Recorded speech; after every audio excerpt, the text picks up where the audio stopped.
Bienvenidos nuevamente, esto es La Batalla Legal. Soy Hugo Mendoza y estamos en CTV Perú por el canal 20.4 de Señal Abierta.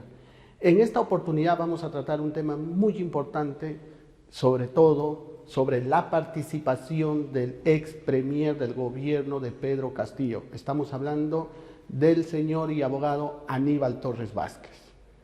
¿Por qué vamos a analizar y hemos escogido tratar este tema el día de hoy? Porque queremos seguir un poco hurgando, aprendiendo si se quiere, sobre cuáles son las funciones de un primer ministro, cuáles son sus metas, cuáles son aquellos encargos que recibe cuando es designado como primer ministro, para saber si es que realmente se cumplió o no se cumplió con estas funciones, se cumplió con estos objetivos que se le encargó, o es que más bien se habría distorsionado su función y lejos de cumplir aquellas funciones y objetivos por el cual se lo designa, distorsionó aquellas y finalmente terminó incurriendo en prácticas, por decirlo menos, populistas. Para analizar estas cuestiones y responder estas preguntas, en esta oportunidad hemos invitado al excongresista y especialista pesquero Roberto Vieira. ¿Cómo está, excongresista? Muchas gracias por la invitación. Muchas gracias. Por haber aceptado esta invitación para poder hablar de los temas que acabo de presentar. Muchas gracias a usted por permitirme estar con todos sus seguidores. La primera pregunta que le quería hacer a usted como excongresista, ¿no? ex padre de la patria que usted ha ejercido, ¿cuáles son las funciones de un primer ministro cuando está dirigiendo los hilos del país en conjunto con el presidente de la República? Bueno, el primer ministro es el que encabeza el Consejo de Ministros, valga la redundancia, el que coordina con los sectores, es después del presidente el vocero del gobierno y refrenda todos los decretos emitidos, tanto por el legislativo como por el ejecutivo. Coordina con los sectores. Esta palabra es muy importante y a nosotros en particular, como a mi persona como abogado, nos llama la atención porque al estar nosotros inmersos en los procesos penales y todo, entonces este tipo de funciones de coordinación para mí me hace pensar que podría ser un filtro, si cabe el término, o una vía o un puente donde se pueda generar actos de corrupción, donde se pueda generar actos delictivos, llamemos o pongamos como ejemplo interferencias, presiones, direccionamientos en determinadas contrataciones, designaciones, etcétera, porque como usted bien ha señalado, coordina. ¿Y esa coordinación puede ser desnaturalizada conforme lo acabo de señalar? No, definitivamente sí. Y además es a lo largo de nuestra historia republicana. Definitivamente el poder de un primer ministro, de poder coordinar con los sectores, también es un poder que si es mal utilizado va en perjuicio del país. Nosotros, con los antecedentes que hay de todos los gobiernos que la gente ya los ha identificado plenamente, que están procesados, porque obviamente hay un adelanto en tecnología, pero si hubiéramos también tenido videos y la tecnología que hay ahora durante la época de los 80, 70, 60 y atrás, ¿qué cosa hubiéramos visto? No se olvide que el Perú tuvo el gran boom del guano, del caucho y de tantas riquezas que lamentablemente no fueron bien aprovechadas en el desarrollo de nuestra nación. Correcto. Un punto bien importante que acaba de señalar es la modernización, la nueva tecnología, ¿no? Que probablemente, como usted bien señala, y de hecho lo que usted acaba de hablar del guano y todo, y la historia que conocemos, es más, hay un gran libro de William Quiroz que es la historia de la corrupción en el Perú, donde habla y en estos grandes contratos. Y empieza, y discúlpame, empieza desde el inicio de la República, desde con San Martín. Exacto. Porque Cochrane, que era su principal almirante, se llevó todo el dinero que supuestamente era de la nueva nación, que habíamos obtenido después de la independencia. Correcto. Entonces, O sea, imagínate, el primer paso de nuestra república y la primera corrupción empezó con San Martín. empezó con San Martín. Y eso nos hace ver, los que hemos podido revisar este gran libro y que se recomienda que puedan leerlo porque grafica claramente cómo ha sido la historia republicana del Perú en materia de corrupción.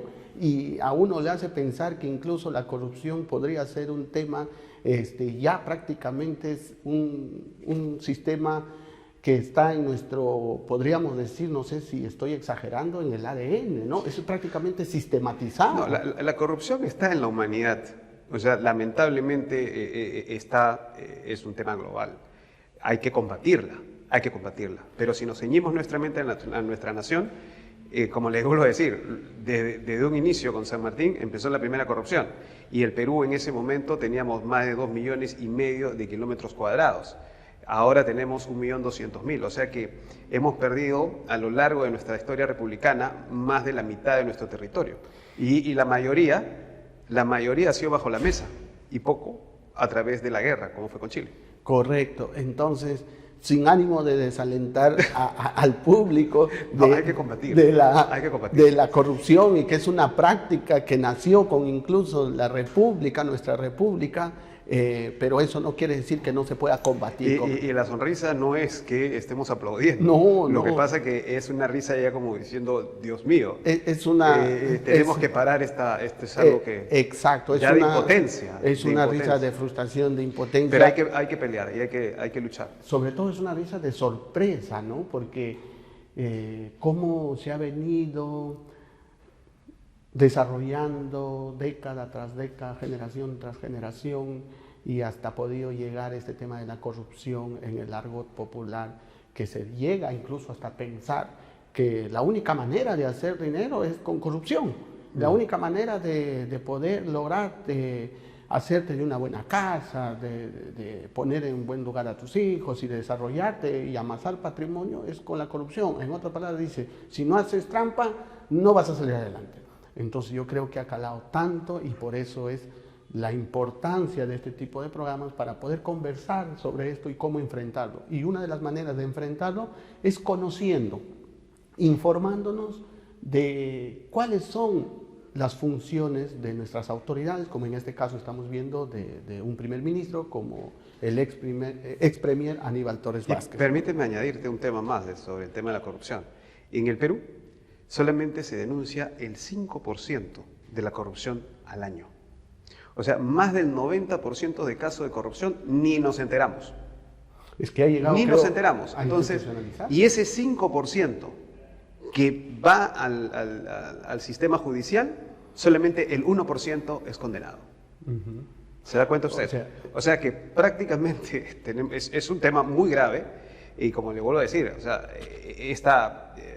no es que me esté burlando, lo que pasa es que es increíble cuando uno se entera de la magnitud de la corrupción en nuestro país. Sí, correcto. Solamente el 5% de toda la corrupción al año es la que nos enteramos todos. Imagínense. Y termina en el sistema judicial.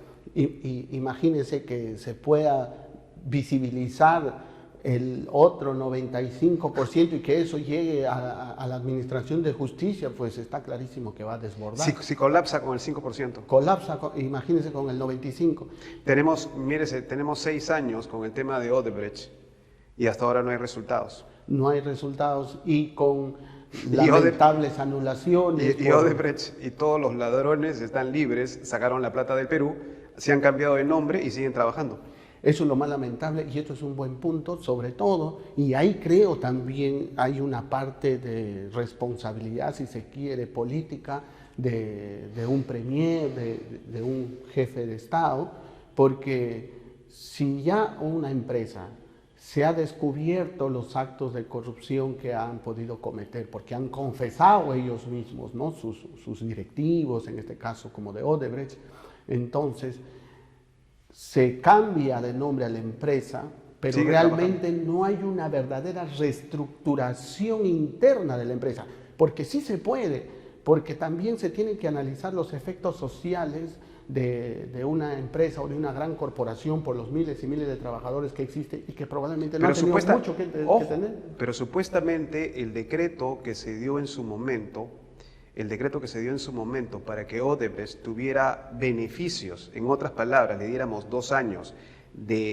para que puedan sacar todo lo robado, para que puedan huir y hacer todo lo que le da la gana, era supuestamente para no romper la cadena de pagos, porque había muchas empresas pequeñas, micro y pequeñas empresas, Correcto. principalmente peruanas, que se iban a ver afectadas. Yo me opuse, porque dije, no, hay que buscar otro tipo de rescate a esa gente, a esas personerías jurídicas, hay que ayudarlos de otra manera, pero nosotros no podemos decirle al ladrón, bueno, porque le debes a muchos pequeños, por más que sea ladrón, ya llévate lo robado. No, no podíamos hacerle eso, porque al final se llevó todo lo robado y encima no le pagó. Así es, y la reparación civil creo que está muy por debajo, ya es visible, ¿no? Mañana, tarde y nunca. Y el acuerdo de Odebrecht, y lo recalco, no lo recalco porque es una cosa fuera que me sale de la cabeza. Ustedes lo pueden ver, pueden indagar. Fui el primer congresista en oponerse al acuerdo de Odebrecht. Y eso, aunque no crea, es algo que me deja con mi conciencia tranquila, pero veo que muchos políticos, todos ahora son los abanderados de la lucha contra Odebrecht. Pero en los momentos cuando se iba a firmar el primer opositor, ustedes pueden buscar, fue Roberto Vieira. Claro que me costó demasiado, porque pelear con la corrupción hay dos cosas, o te matan o te meten preso. Y cuando no tienen cómo meterte preso, te inventan. Hay muchos intereses detrás siempre de estas tramas, ¿no? Por ejemplo, sucesos vinculados con la corrupción. Con este acuerdo de Odebrecht, hasta ahora no entiendo cómo fiscales han podido negociar temas tributarios sin facultades. O sea, sin facultades negocian temas tributarios. Odebrecht le debía al Perú cerca de 1.500 millones de soles en tributos. Pagó 600 y 800 fueron condonados prácticamente por los fiscales. Entonces la pregunta es, ¿los fiscales tenían prerrogativas legales para, en nombre del Estado y en nombre de la SUNAT, porque es autónomo, poder condonar una deuda millonaria a Odebrecht? Eso, por ejemplo, hay que revisarlo dentro del acuerdo, ¿no? Por eso es importante, para poder combatir, o una manera de combatir la corrupción, es informarse y cuáles son, como usted dice, las facultades de nuestros funcionarios y en este caso de nuestros fiscales, ¿no? Para saber hasta qué punto están cumpliendo a cabalidad o es que también se están desnaturalizando o incluso se están abusando de las prerrogativas y facultades que puedan tener, que como aquí claramente se ha venido criticando a todos los fiscales que han sacado o han investigado esta trama de corrupción de Odebrecht. Imagínese lo que sentirán los dueños de tienditas, de pequeños negocios, que los empapelan por deberles, congelan sus cuentas, y a Odebrecht, que nos debía cerca de 800 o cerca de 1.000 millones de soles, le perdonan. Correcto. Le perdonan y dejan que saquen su dinero. Y encima que huyan del país. Es algo que, así como hablamos de la historia, es algo que espero quede grabado y, repito, la historia se encargará de poner en su lugar a estos actores de toda esta trama de corrupción de Odebrecht, porque lo decimos así con todas sus letras, trama de corrupción, porque sus propios directivos confesaron que sobornaron a muchas autoridades y políticos de nuestro país. Estamos hablando de 50.000 millones de soles en sobrevaloración. O sea, de robo. Estamos hablando de 5 veces más de lo que cuesta ponerle agua y desagüe a los 10 millones de peruanos que no lo tienen. Correcto. ¿Y por qué decía y resaltábamos este tema del cambio de nombre de Odebrecht y sigue operando?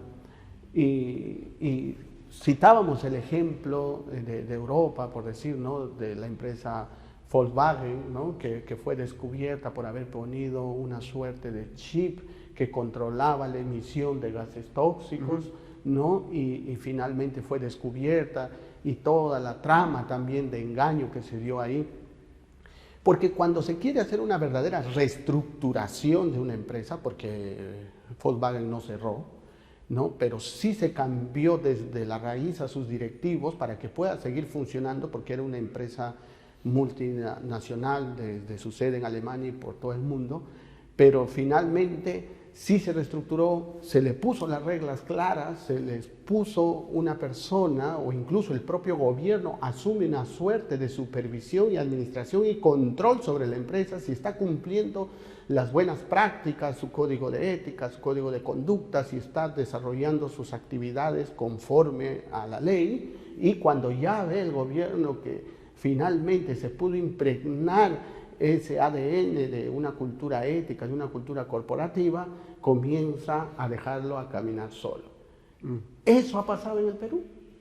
Bueno, en este caso con Odebrecht yo le podría decir que si yo hubiera tenido el poder presidencial, lo hubiera expulsado del país, por más poder que tenga. Justo poder presidencial. Porque yo no puedo dar, por más empresa que pueda, digamos, reunir los requisitos para hacer grandes obras, por más prestigio que tenga, igual son ladrones y el ladrón es ladrón y yo no le puedo dar una segunda oportunidad y menos cuando le roba a un país donde tenemos de cada 2 niños uno anémico, donde el 60% está al borde de la pobreza y la situación económica también. Y sobre todo, sobre esas sobrevaloraciones, ¿no? Sobrevalorizaciones, como usted acaba de decir, de 50 millones y hasta más. 50.000 millones.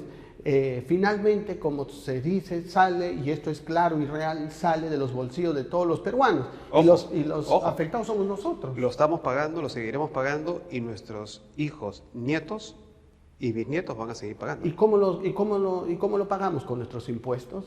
Y perdiendo oportunidades, porque se deja de construir carreteras, se deja de construir colegios, se deja de construir clínicas, se deja de construir tantas cosas, hospitales, perdón, y tantas cosas que necesita nuestra población. Y seguimos siendo un país subdesarrollado.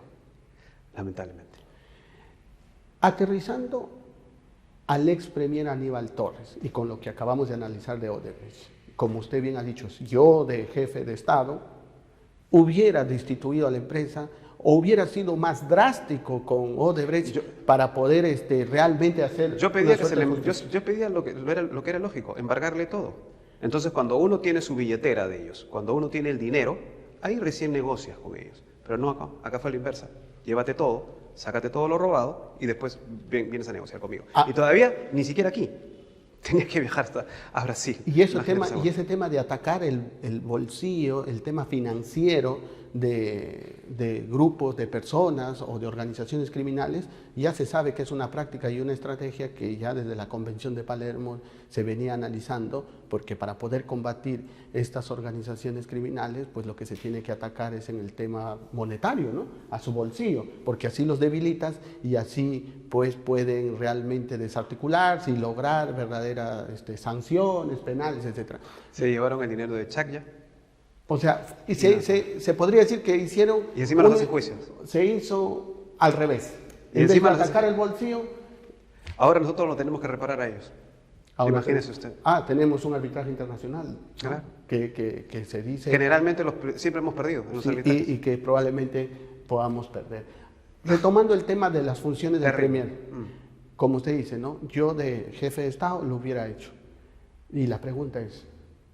El expresidente Pedro Castillo y su premier Aníbal Torres Vázquez tuvieron la oportunidad de hacer algo desde sus puestos para poder corregir este error de Odebrecht o esta negociación de Odebrecht. Por supuesto, todos los gobiernos que sucedieron, ¿no? Vizcarra, que ya sabemos que ha tenido participación indirecta, el gobierno de Sagasti y todos los gobiernos que han sucedido, o sea, han debido, digamos, enmendar el error. Usted como premier, pongamos un ejemplo, estando en la situación de Aníbal Torres, ¿qué acciones hubiera tomado en este caso de Odebrecht, en esta negociación que hemos conocido y la conducción de las investigaciones? Bueno, ya en este gobierno ya el tema ya estaba consumado. Lo que se podría haber hecho en su momento es buscar la manera de transparentar ese acuerdo de Odebrecht. El acuerdo de Odebrecht era importantísimo, de que todos los peruanos sepamos cuáles fueron las ventajas, las prerrogativas que se le dio a esta empresa, por qué no hemos obtenido resultados y quiénes son los responsables. ¿Y un premier puede acceder a esta información del acuerdo de Odebrecht? Al menos puede, digamos, ser un vocero del sentir de la mayoría de peruanos.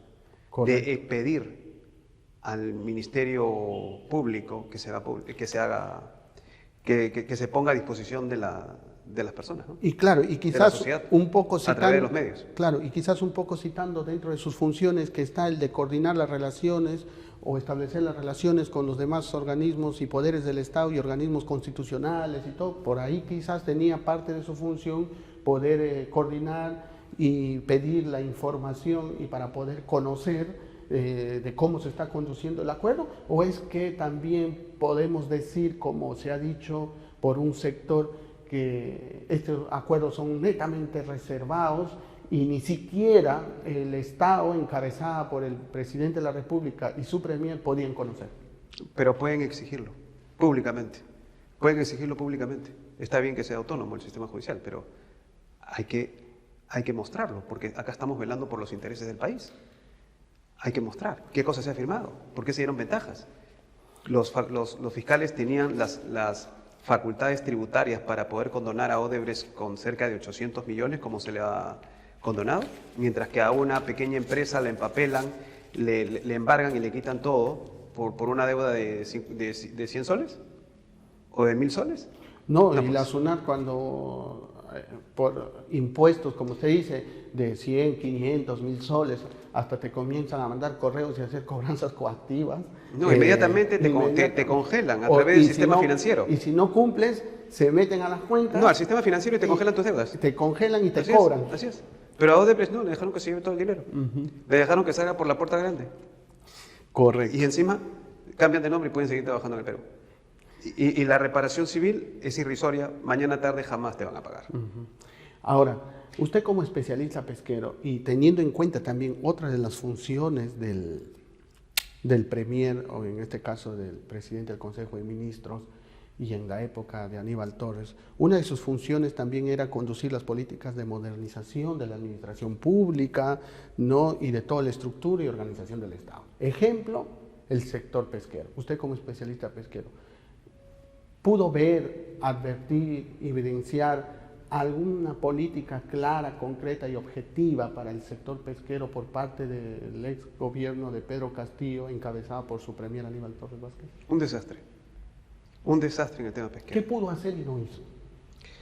Principalmente que Repsol no se burle de los peruanos como se ha burlado, de haber sido responsable de un derrame que en cualquier país del mundo, una indemnización sería multimillonaria. Lamentable, y la ¿no? reparación no solamente para los afectados, pescadores y todos los micro y pequeños empresarios que tenían sus negocios, que prácticamente los han anulado, le haga la debida reparación al país. Pero la reparación ha sido prácticamente una burla, ha sido una peseta, y lo más terrible es que organismos del propio Estado, por ejemplo a través del Ministerio de Ambiente, salen a avalar la burla de Odebrecht, diciendo que ya el mar peruano, la parte, digamos, que fue contaminada por el derrame, estamos hablando del mar de Ventanilla, Ancón, Huacho, Chancay, Huacho, está limpia. Cuando ni siquiera tenemos nosotros ni embarcaciones ni equipos científicos que puedan hacer la evaluación del impacto de ese derrame en las profundidades marinas. Ni siquiera tenemos una embarcación que lo pueda hacer. Nosotros, a propósito Entonces, la pregunta es, ¿cómo pueden emitir ellos un informe de que el mar está limpio? ¿Acaso que han ido los funcionarios, se han tirado al agua, con un par de buzos? ¿En qué época estamos? ¿En la época de la caverna? Cuando les conviene, ¿no? Sí, fue un hecho lamentable esto de Repsol, y la verdad la pasividad también del gobierno de aquel entonces, conducido por... de avalar la posición de Repsol en perjuicio del sector de los pescadores artesanales. Nosotros, a propósito de eso, escribimos un artículo, fue publicado mi persona en Actualidad Penal, donde analizamos todo el contenido de su cumplimiento normativo, su código de ética, si realmente lo cumplió o no lo cumplió, qué le exigía este código de ética, todo este instrumento de cumplimiento normativo frente a este tipo de situaciones, porque como estamos hablando de la manipulación, la comercialización de hidrocarburos, nada menos que de alto riesgo, el mar, de alto riesgo en el pues, mar. sus programas de cumplimiento tienen que ser mucho más especializados, mucho más específicos, y que de hecho lo tienen. Y en este artículo pues nosotros analizamos. Menos mal que no fue un tsunami o no fue algo fuerte, fue solamente esto ha sido con un pequeño oleaje.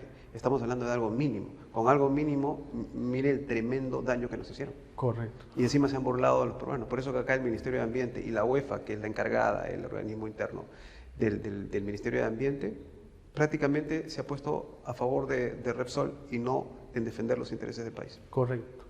Para ir terminando, le quisiera hacer la siguiente pregunta también. ¿Cuál es el reto, según su especialidad en materia pesquera, de este gobierno actual para con este sector? 2 ejemplos concretos que deberían hacer sobre este sector para beneficiar a todos los empresarios que se dedican a este rubro y no solamente a un sector en particular. Bueno, el reto de este gobierno, como el reto de la mayoría de gobiernos que han pasado a lo largo de nuestra historia, no han aprovechado el mar, han vivido de espaldas al mar. Solamente nos hemos dedicado a producir harina de pescado, que es para alimentar chanchos, animales al otro lado del continente. Nadie dice que no es una industria importante, nadie dice que no traen divisas, que no traen desarrollo, que no traen progreso también, lo traen, pero se tiene que priorizar, lo que es la alimentación de los animales, no puede estar por encima de la alimentación del pueblo peruano. Acá de cada 2 niños, 1 es anémico. Entonces, aquí la pesquería, la mejor proteína que es la marina y el omega 3, uno de los ácidos grasos más importantes para la formación del ser humano de la madre gestante, se tiene que priorizar a nuestra sociedad primero, a nuestra población, a nuestros niños. Entonces aquí la pesquería tiene que ser consumo humano prioritario y harina de pescado como suplemento principalmente para lo que es la nueva industria que lamentablemente tampoco no hemos desarrollado debidamente, como es la acuicultura. Correcto, ya saben amigos, hay mucho por hacer. Esto es solo un ejemplo de la pesquería en nuestro país y que lamentablemente el gobierno del expresidente Pedro Castillo y su primer Aníbal Torres Vázquez prácticamente no ha hecho nada. Muchas gracias Roberto por haber aceptado esta invitación. Ha sido muy importante conversar con usted y principalmente de los temas de corrupción, la historia republicana. Hemos tratado de repasar un poco de todos estos actos y las funciones y cómo estas funciones realmente pueden ser desnaturalizadas para cometer actos de corrupción. Vamos a le agradezco la oportunidad que me ha dado. Sí, muchas gracias nuevamente. Ahora sí. Vamos a una pausa comercial. Esto es La Batalla Legal. Estamos en CTV Perú por el canal 20.4 de Señal Abierta.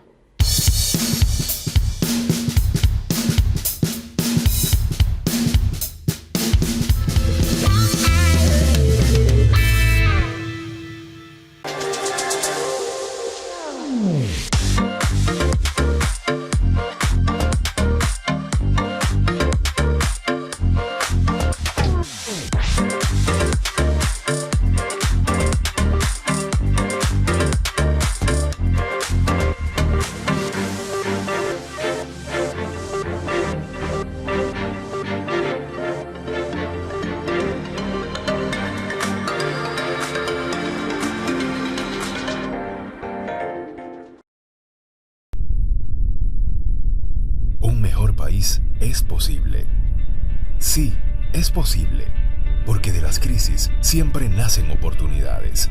Y este es nuestro momento para tomar decisiones, de generar un cambio, de forjar nuestro futuro y ser el profesional que el país necesita. Creemos en lo que creamos, porque contamos con la tecnología y herramientas digitales para potenciar tu talento, el equipamiento más moderno y la infraestructura adecuada en cada una de nuestras carreras.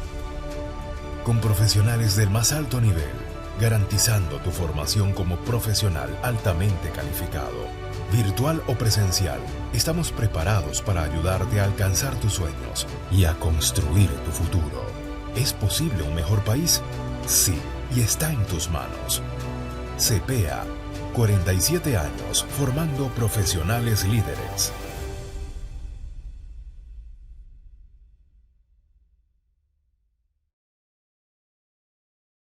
CTV Perú, un canal de verdad.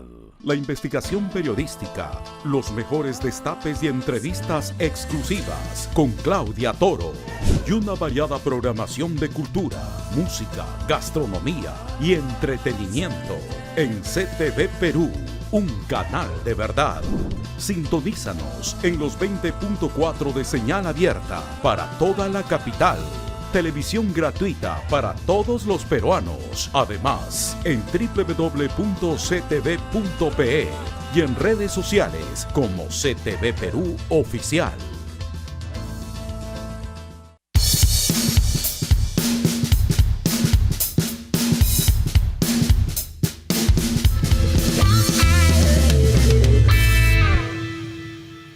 Regresamos de la pausa comercial. Esto es La Batalla Legal. Soy Hugo Mendoza y estamos por CTV Perú, canal 20.4 de señal abierta. Para seguir analizando las funciones del ex premier Aníbal Torres, si realmente cumplió o no a cabalidad estas funciones que están reguladas en la Ley Orgánica del Poder Ejecutivo, y para hacer una suerte de control si efectivamente desempeñó a cabalidad y cumplió el objetivo que se le encarga, no solamente al momento de designarse por el presidente de la República, sino, como acabo de señalar, por la propia ley que regula sus funciones de manera clara y concreta. Para seguir viendo este tema, ahora estamos con nuestro invitado, el doctor Javier Bedoya, especialista en Derecho Corporativo. Muchas gracias por aceptar la invitación, doctor. Muchas gracias a ustedes por la invitación. La primera pregunta que le quiero hacer. El ex premier Aníbal Torres, como para poner un poco los hechos sobre la mesa, como hemos podido ver en este gobierno del expresidente Pedro Castillo, ¿cumplió o no cumplió a cabalidad sus funciones?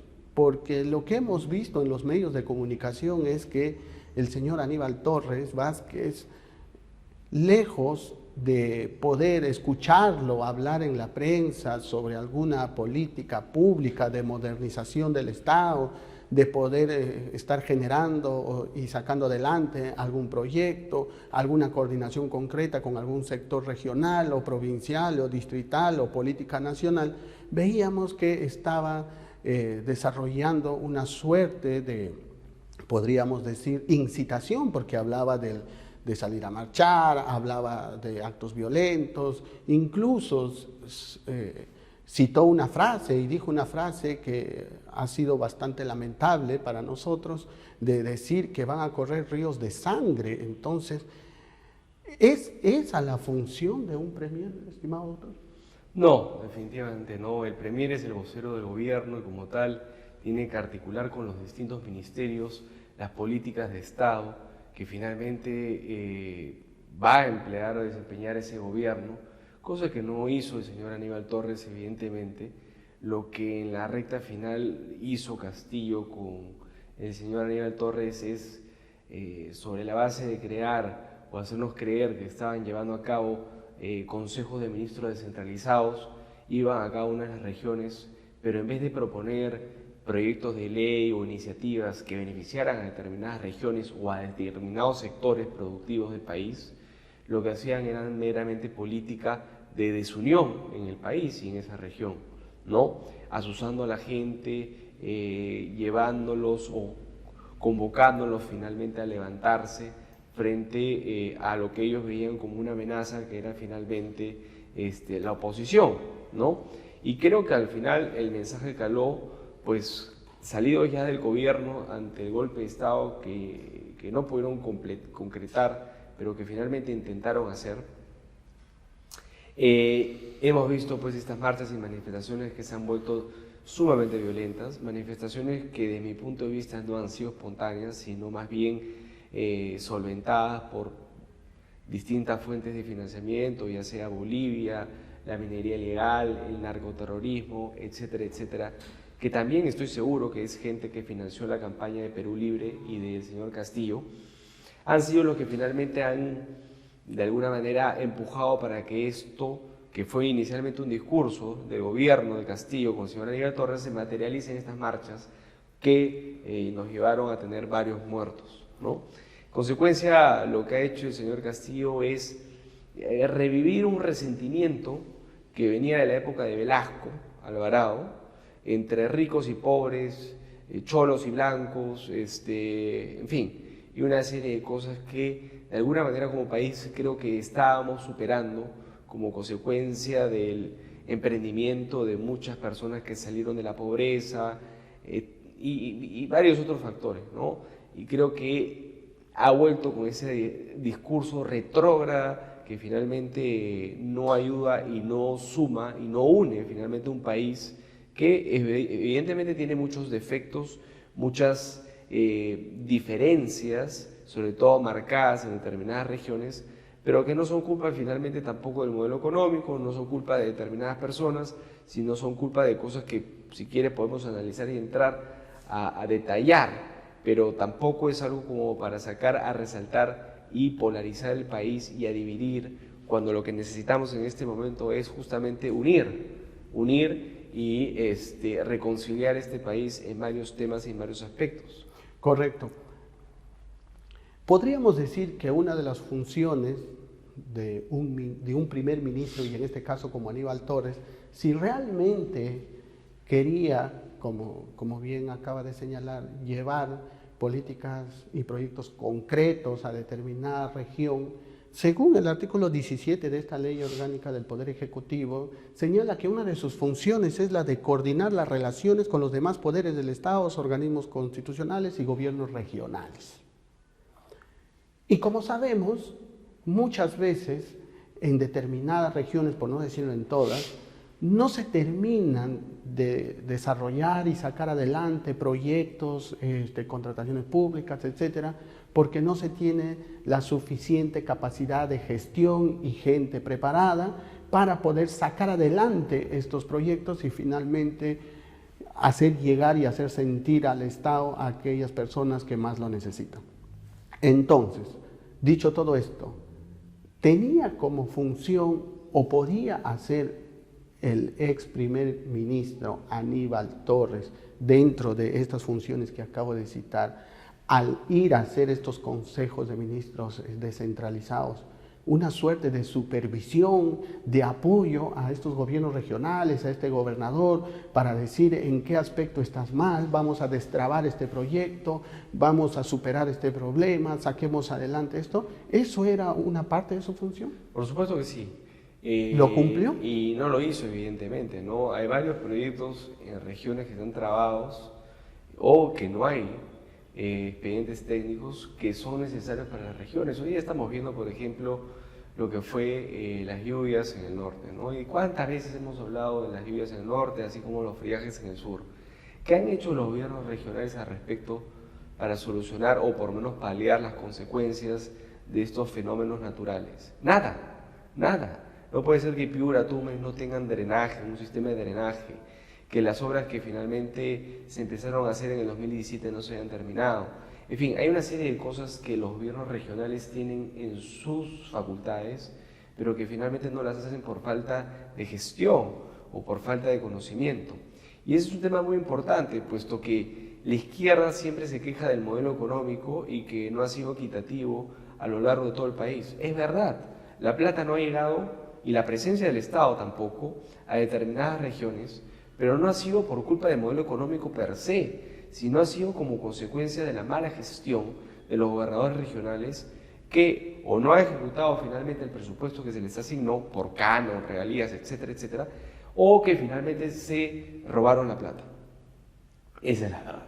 Entonces, en vez de enfocarnos en el modelo económico que sí genera recursos, ¿por qué no nos enfocamos en el problema, en el cuello de botella, que son los gobiernos regionales, y damos una revisada del capítulo de la Constitución que habla sobre la descentralización, ¿no?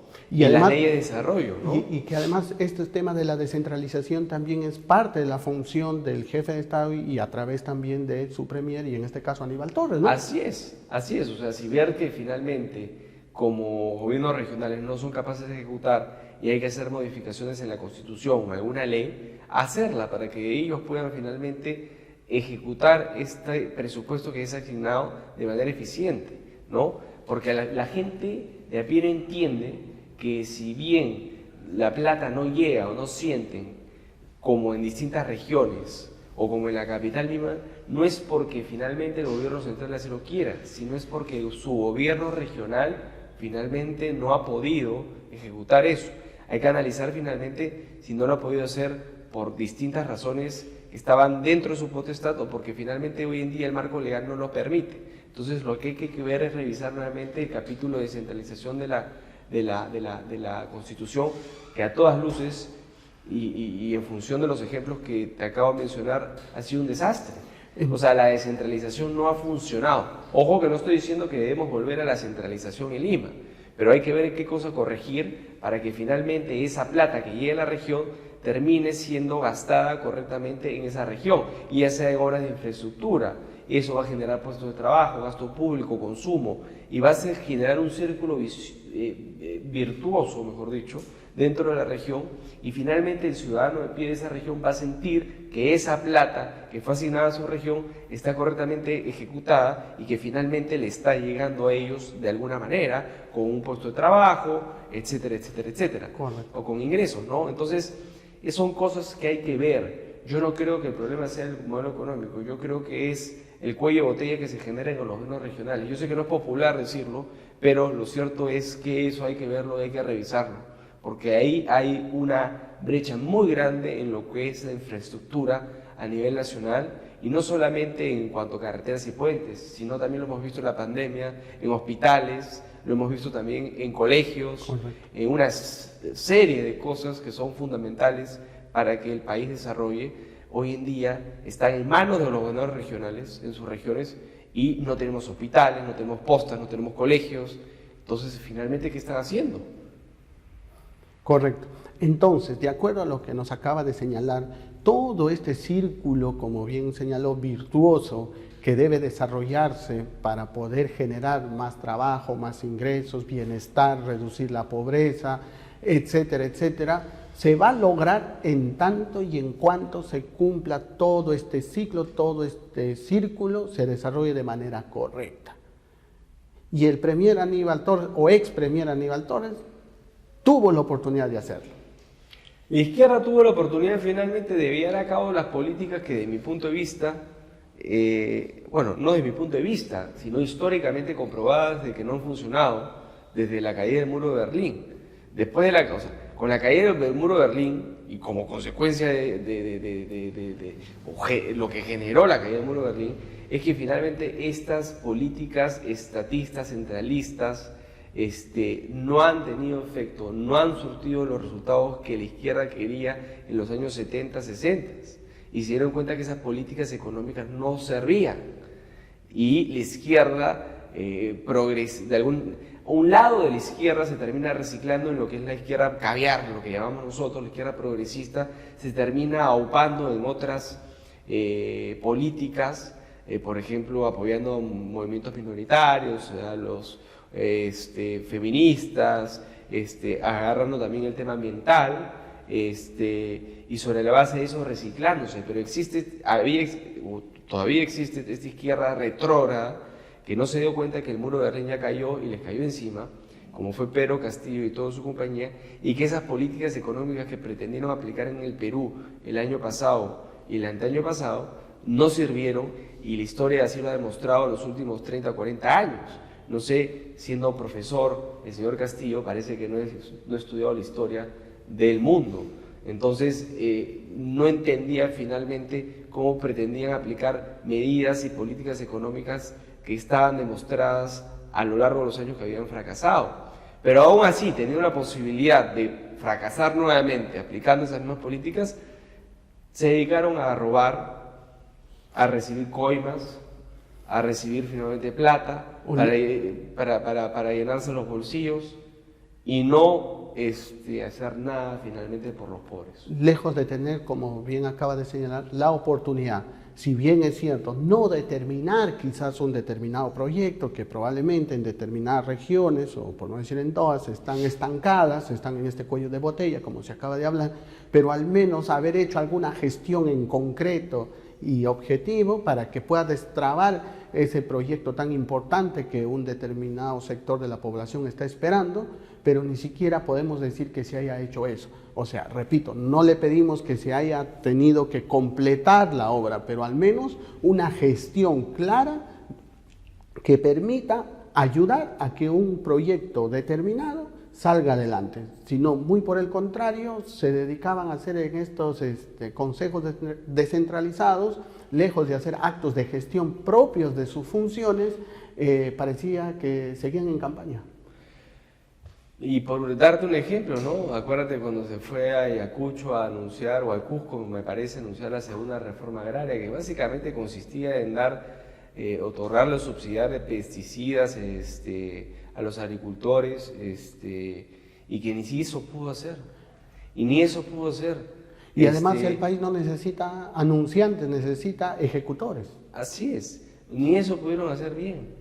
Una sarta de gente que no estaba preparada para asumir las carteras que asumieron, gente que no estaba preparada, gente que de alguna manera perteneció al grupo de campaña de Perú Libre, pero que de preparación no tenían ninguna respecto a las carteras que estaban asumiendo. Eran unos ignorantes en las materias en las que se les había encomendado y que finalmente terminaban robando o haciendo cosas incorrectas dentro de sus ministerios. Correcto. Y todo eso, como sabemos, han desencadenado en la Comisión de Delitos por haber designado, en otro programa analizábamos sobre el delito de nombramiento y aceptación ilegal de cargo, cuando se nombra a personas que no cumplen el perfil, etcétera, etcétera. Entonces, podríamos decir, para ir terminando, estimado doctor, podríamos decir que este sector de la población, ¿no?, que tanto la izquierda se jacta de velar por sus intereses, este sector de la población entonces podrían decir o podrían tener un reclamo objetivo y claro contra el expresidente Pedro Castillo y expremier del poder decir, pudiste hacer algo y no lo hiciste, y no estar echando la culpa al gobierno central y estar generando más polarización y confrontando a los peruanos y prácticamente satanizando a la ciudad de Lima.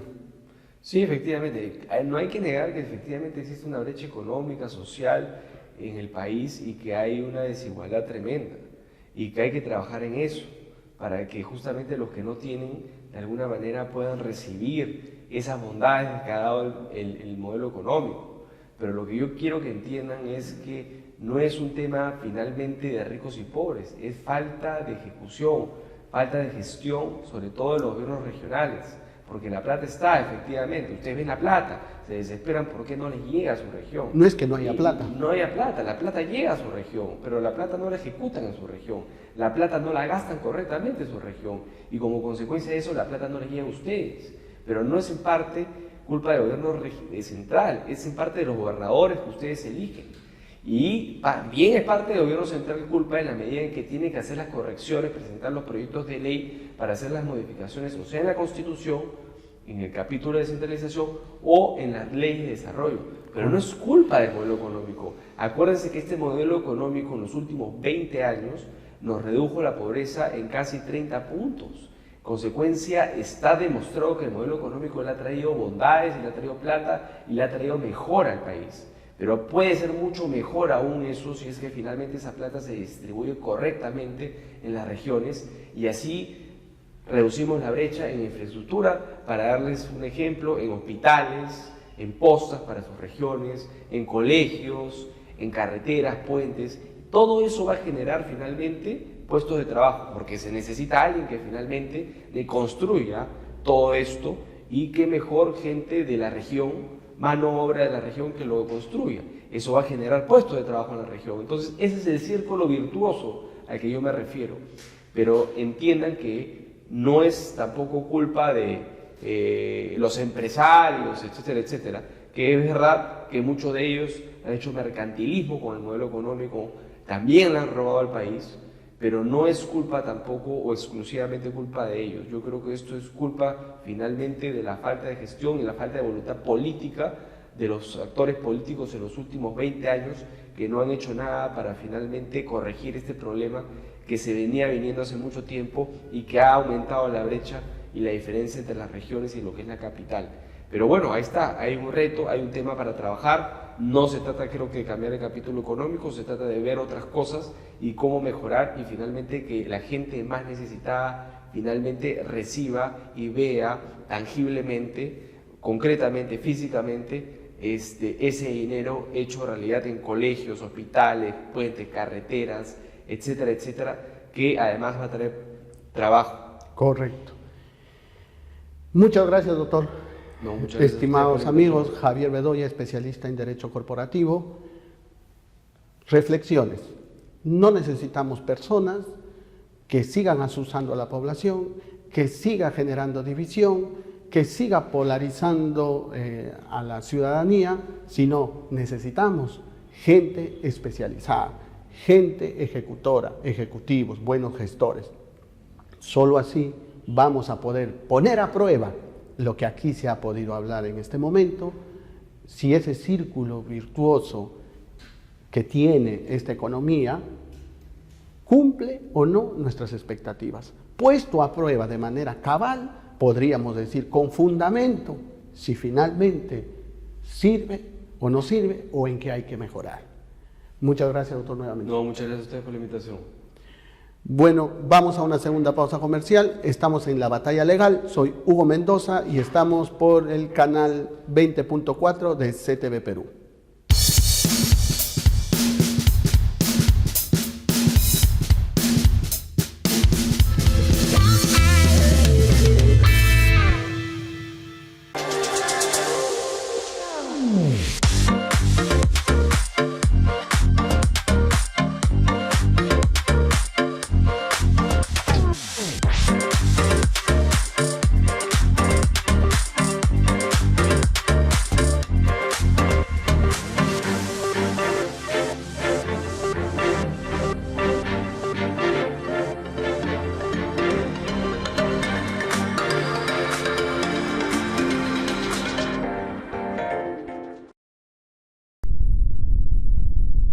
Un mejor país es posible.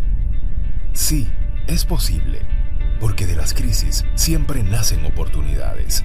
Y este es nuestro momento para tomar decisiones, de generar un cambio, de forjar nuestro futuro y ser el profesional que el país necesita. Creemos en lo que creamos, porque contamos con la tecnología y herramientas digitales para potenciar tu talento, el equipamiento más moderno y la infraestructura adecuada en cada una de nuestras carreras. Con profesionales del más alto nivel, garantizando tu formación como profesional altamente calificado. Virtual o presencial, estamos preparados para ayudarte a alcanzar tus sueños y a construir tu futuro. ¿Es posible un mejor país? Sí, y está en tus manos. CPEA, 47 años formando profesionales líderes.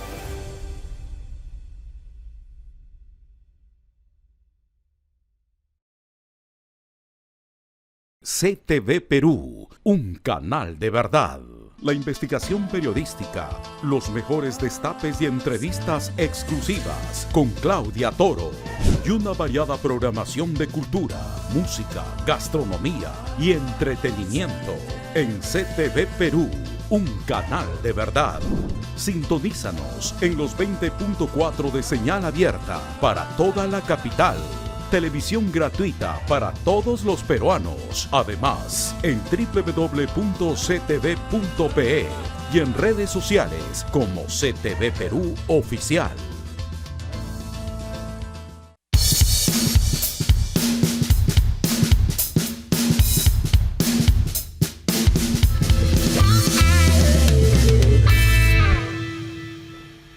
Regresamos de la pausa comercial. Estamos tratando el tema del ex premier Aníbal Torres.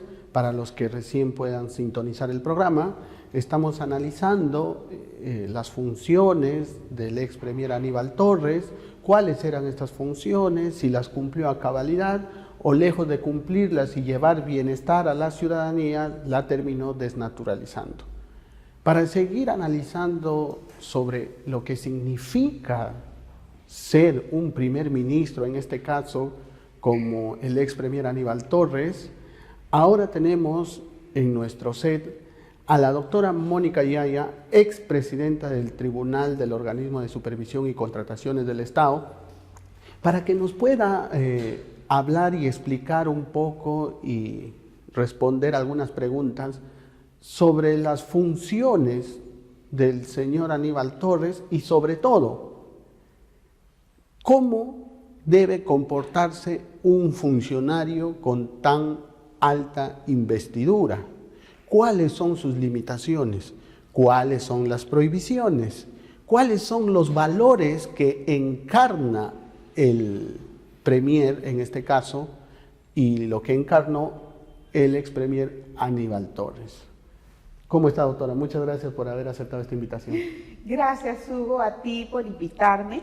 Es muy importante el tema que se va a tratar porque, a pesar de parecer lo contrario, el poder de Aníbal Torres todavía tiene vigencia en el Perú, en este gobierno de Dina Boluarte, porque Aníbal Torres dejó colocados en puestos importantísimos y puestos claves de la administración pública a funcionarios que se pusieron a su servicio, y lamentablemente la señora Dina Boluarte no los ha destituido, sabiendo ella cómo organismos como el OCE, que es el Organismo Supervisor de Contrataciones del Estado, fue utilizado por el señor Aníbal Torres para favorecer sus intereses personales en ese famoso contrato de 14 millones de soles en el que participaron actuales vocales del actual Tribunal de Contrataciones del Estado. Correcto. Sobre esa utilización que usted habla, ¿cómo se benefició el hermano del ex premier Aníbal Torres con esta contratación? ¿Cuáles son, ustedes de su experiencia, esas irregularidades en el que se habría incurrido en esta contratación que terminó siendo beneficiado el hermano del ex premier Aníbal Torres? ¿Y por qué nunca se debió otorgar esa buena pro y también finalmente pagarle siquiera? De acuerdo a lo que establece hace muchos años la Ley de Contrataciones del Estado, los hermanos de los ministros, de los primeros ministros y las empresas de estos familiares del ministro, del presidente de la República, están impedidas de participar en las licitaciones públicas. ¿Por qué están impedidas? Porque tienen privilegios, como por ejemplo el poder acceder a información privilegiada. E incluso en el caso de la cuñada de Pedro Castillo, recordarás, Hugo, ella ya tenía contactos con proveedores del Estado cuando la licitación ni siquiera había sido priorizada, ni siquiera había sido convocada, no había sido puesta en conocimiento de ningún constructor, de ningún proveedor del Estado, y la cuñada de Pedro Castillo ya estaba ofreciendo la obra en Anguía con los constructores al lado de ella.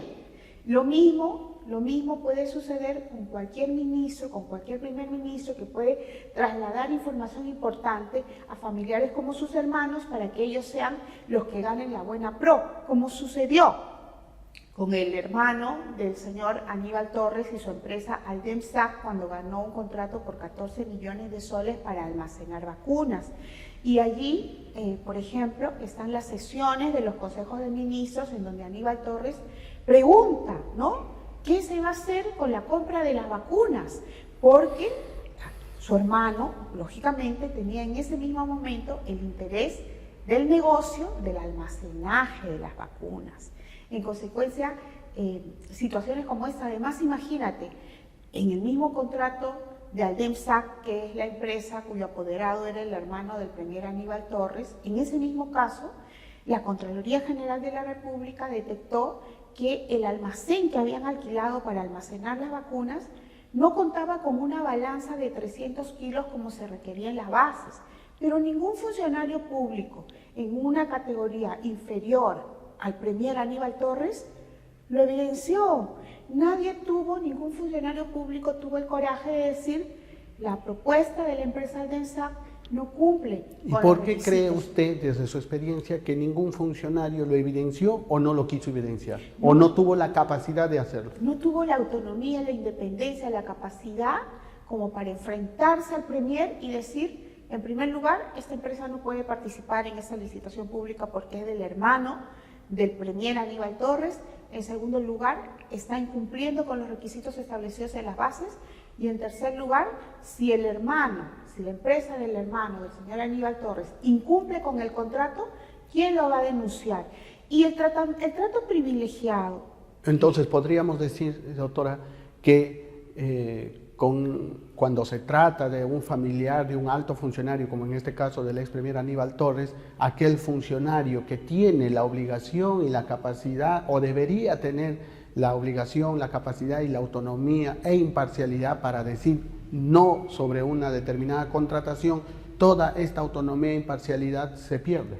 Se pierde porque esos funcionarios públicos que dependen de su puesto de trabajo se sienten sobrepasados por el poder del premier, en este caso el premier Aníbal Torres. Y ese caso, Hugo, ese caso de Aníbal Torres sigue teniendo importancia hoy. Mira tú que el actual premier, Alberto Tarola, se reunió con personas naturales que días después de esa reunión que tuvieron con el señor Otárola, fueron contratados por la presidencia del Consejo de Ministros. Aparentemente, el premier los seleccionó antes que se lleve a cabo el procedimiento de contratación en el área de logística de la PCM.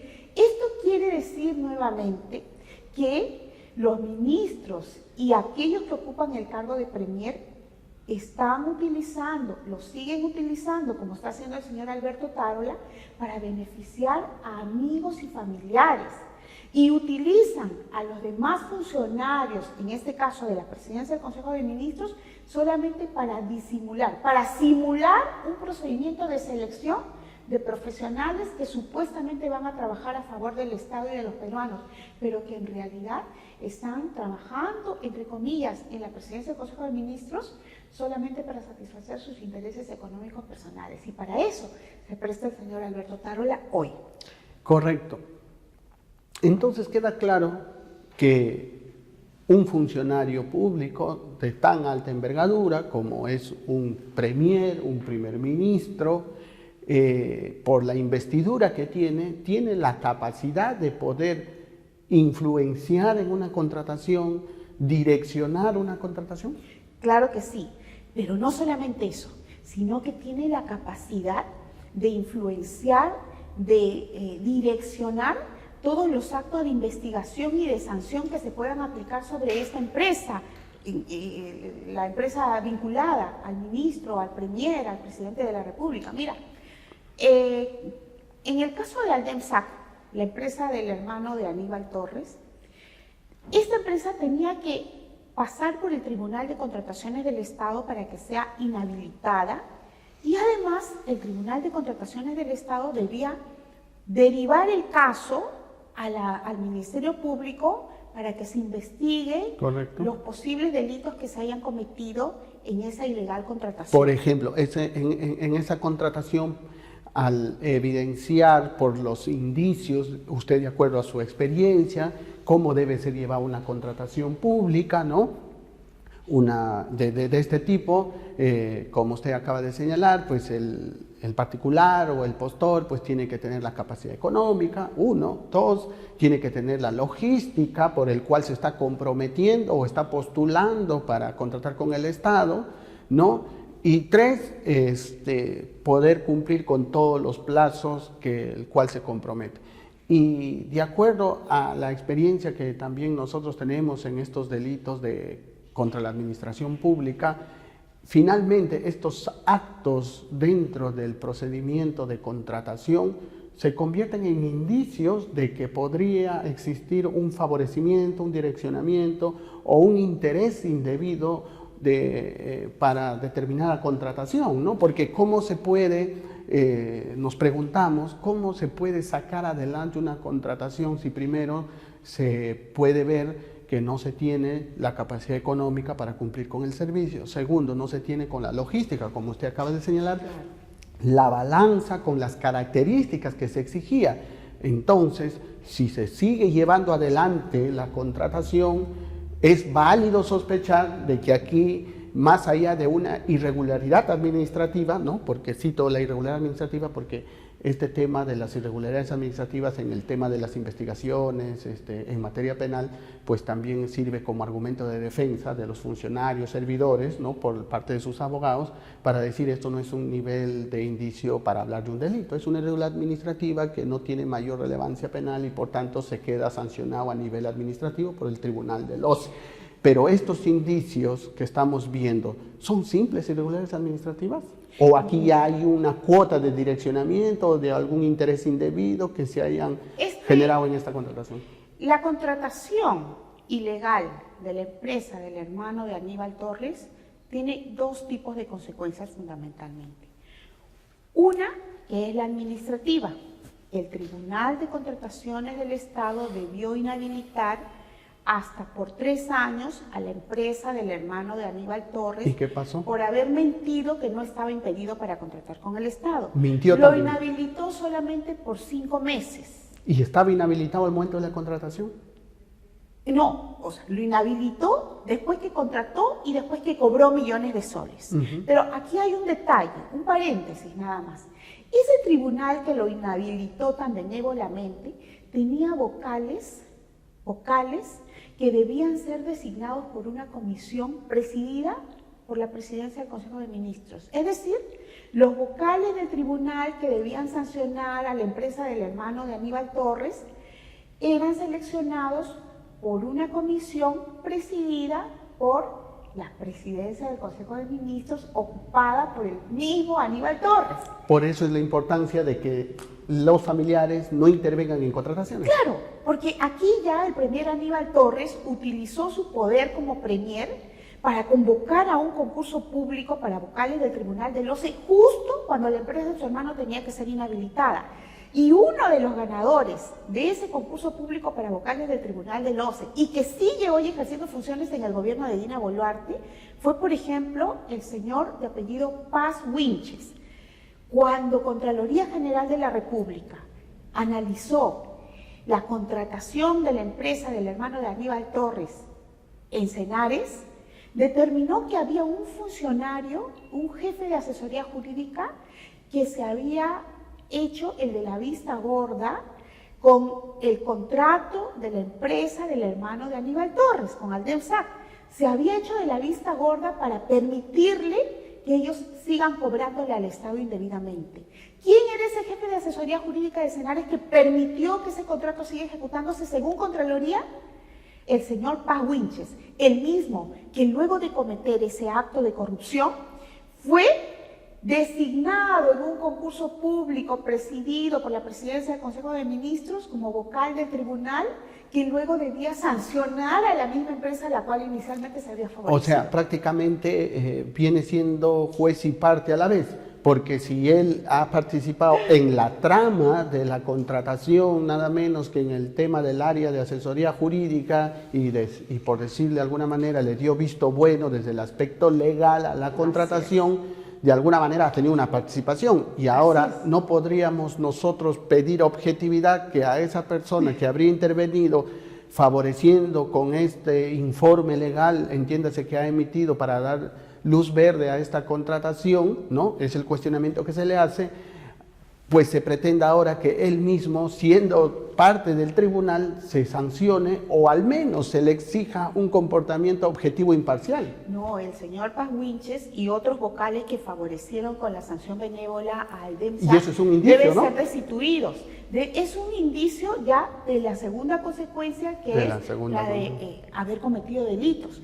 Tengamos en cuenta que aquí Aníbal Torres, mientras era premier, actuaba como un dios, al que lo ayudó en quedarse callado, como dijo la Contraloría, al que lo ayudó, al jefe de asesoría jurídica de Cenares, que lo ayudó quedándose callado para que la empresa de su hermano cobre millones de soles estando impedido para ello, lo colocó luego como un integrante del Tribunal de Contrataciones del Estado a través de una comisión presidida por el mismo Aníbal Torres prácticamente, y a otro vocal que aplicó o que dispuso, que participó en una sanción benévola para el DEMSAC dentro del Tribunal de Contrataciones del Estado y que postuló para ser reelegido como vocal del tribunal, también También desde mi punto de vista lo favoreció validando su contratación como vocal del Tribunal del OCE y luego que emitió una sanción benévola para el DEMSAC. Pero aquí hay otro tema.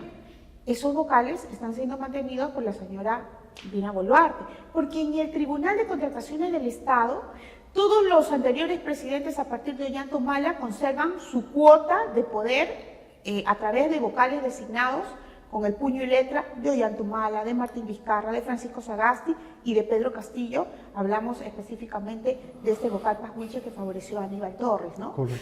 Y bueno, y además lo que estamos mencionando son indicios ya de delitos, porque estamos hablando, en el caso de Aníbal Torres, y ojo, el Tribunal de Contrataciones del Estado tenía que remitir todo lo actuado administrativamente al Ministerio Público para el inicio de las investigaciones penales, y no lo hizo. Por eso Aníbal Torres no está todavía investigado por ese contrato de 14 millones de la empresa de su hermano. Tiene que ser investigado por los delitos de tráfico de influencias, negociación incompatible con el cargo por utilizar su cargo para favorecer un interés privado, delito de colusión si es que ha intercambiado con los vocales del Tribunal del OCE un favor contra favor, ¿no? Se le ha dicho, yo te designo vocal del Tribunal del OCE a cambio que tú te hagas de la vista gorda con el contrato de mi hermano, o te designo vocal del Tribunal del OCE si es que tú le pones una sanción benévola a la empresa de mi hermano, ¿no? Entonces allí estaríamos ante un delito de tráfico de colusión. Correcto. En este tema de la contratación del hermano, como bien acabamos de analizar, estos hechos que lindan contra la legalidad de haberse beneficiado en la contratación al hermano del ex premier Aníbal Torres, haciéndose de la vista gorda de la capacidad económica, de la capacidad logística, como decíamos, cobran relevancia penal, como bien acaba de señalar nuestra invitada, o usted, se podría hablar de la comisión del delito de negociación incompatible. ¿Por qué? Porque se podría barajar la posibilidad de que el ex premier Aníbal Torres se habría interesado de manera directa o indirecta en una contratación. Sí, y además, el delito de colusión sobre esta contratación en concreto, si bien es cierto, hablando un poco ya del tema jurídico penal un poco más especializado, directamente no una autoría, porque el señor Aníbal Torres no se habría coludido con el particular, sin embargo, sí de manera de instigador, o sea, no como un autor, porque finalmente en los delitos funcionales quien tiene la responsabilidad o el reproche que se le hace al funcionario es el quien tiene la capacidad funcional de decisión para beneficiar en la contratación, y entiéndase que aquí hubo un comité, pero eso no lo exime de responsabilidad, porque si la Fiscalía en una investigación logra demostrar que el ex premier pudo influenciar en ese comité para que termine beneficiando a la contratación del hermano, entonces se le podría imputar a título de instigador en el delito de colusión. Aquí hay que precisar algo. Cuando el hermano ganó la Buena Pro, todavía Aníbal Torres no era ministro de Justicia. Ya habían ganado las elecciones, eso sí. Todavía no era ministro de Justicia, pero cuando se firmó el contrato ya lo era.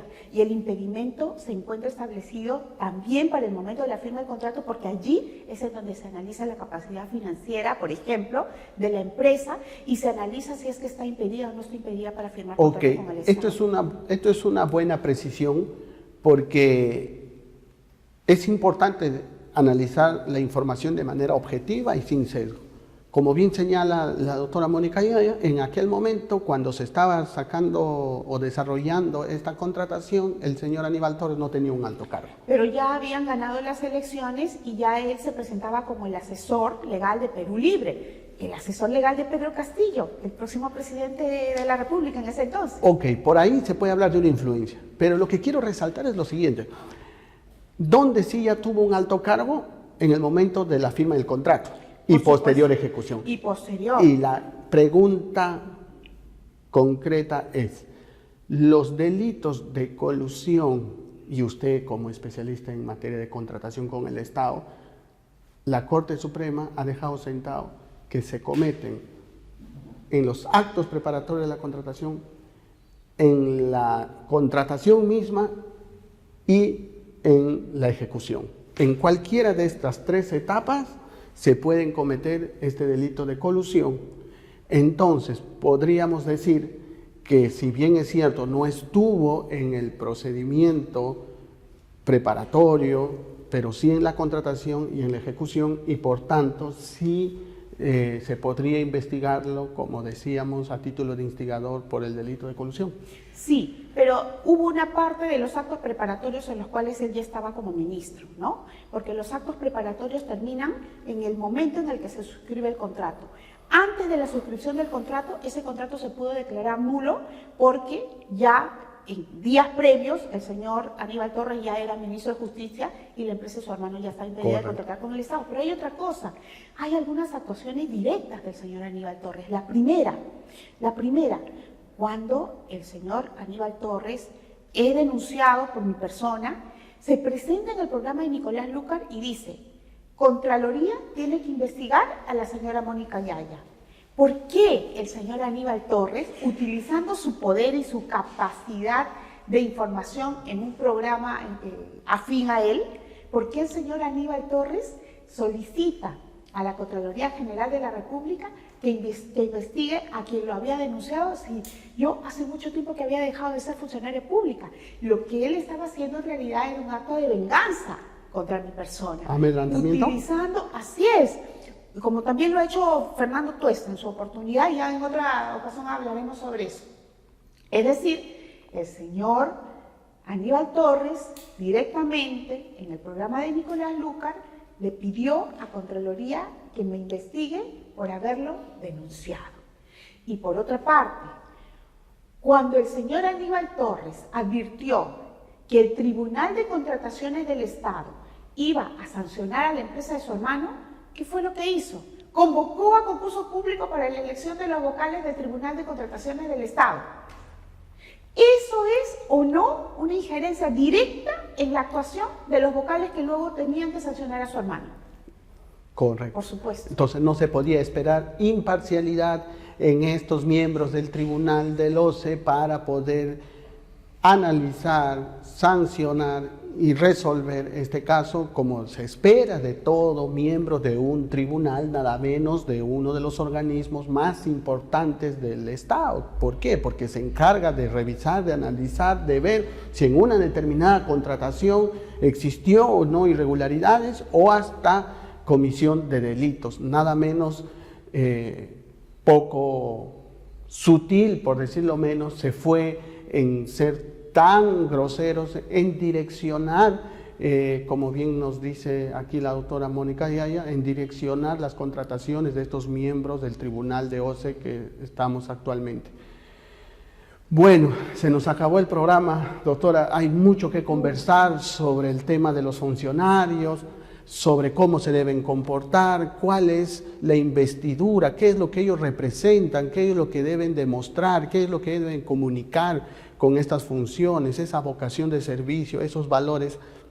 Espero que podamos hacer otro programa para poder hablar de todo eso. Muchas gracias por haber aceptado la invitación. Ha sido muy ilustrativa la información que nos ha podido brindar sobre esos detalles específicos, sobre esta contratación y cómo, ¿no?, personajes, funcionarios que actualmente pues se cuestionan sus actuaciones, como este asesor del área legal y después termina siendo nombrado en el Tribunal de OCE. Nadie puede dudar quizás que tenga la capacidad o no, pero tiene que haber una mínima de ética, de moral, de decir yo no puedo participar o asumir un puesto de juez, ¿no?, o de miembro de un tribunal cuando previamente sé que por mis manos van a pasar una actuación donde yo intervine y está siendo cuestionada. O sea, no solamente, como dice el dicho, hay que serlo, sino también hay que parecerlo. Esto es para cuando se hablaba de la mujer del César, no solamente tiene que serlo, sino también parecerlo. Muchas gracias nuevamente.